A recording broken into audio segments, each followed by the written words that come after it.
শারীরিক সম্পর্কের বিনিময়ে নারীদের এমপি মন্ত্রী বানাতেন ভারতের প্রধানমন্ত্রী নরেন্দ্র মোদী।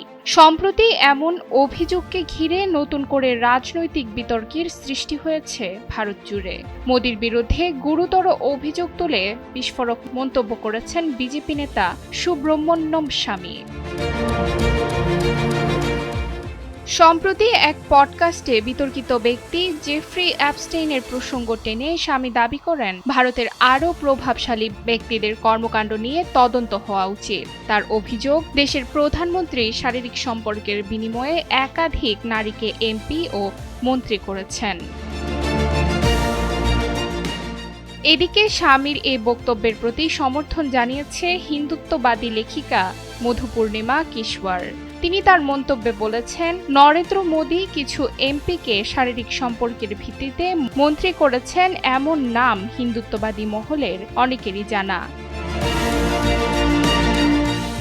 কেন্দ্রীয় মন্ত্রী হরদীপ সিং পুরী ও এস জয়শঙ্করের মন্ত্রী হওয়ার পেছনেও এমন কথা শোনা গেছে। এছাড়া সাবেক শিক্ষামন্ত্রী স্মৃতি ইরানিকে নিয়েও প্রশ্ন তোলেন তিনি। তবে এত গুরুতর অভিযোগের পক্ষে এখন পর্যন্ত কোনো প্রমাণ উপস্থাপন করতে পারেননি স্বামী ও কিশোর। ফলে অভিযোগের সত্যতা নিয়ে রাজনৈতিক মহলে তীব্র বিতর্ক তৈরি হয়েছে।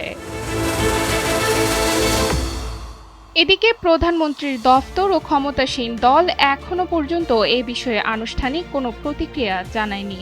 বিশ্লেষকদের মতে, প্রমাণ ছাড়া এ ধরনের অভিযোগ রাজনৈতিক উদ্দেশ্য প্রণোদিত হতে পারে কিনা সেটিও এখন আলোচনার কেন্দ্রবিন্দুতে। ডেস্ক রিপোর্ট, সময়ের আলো।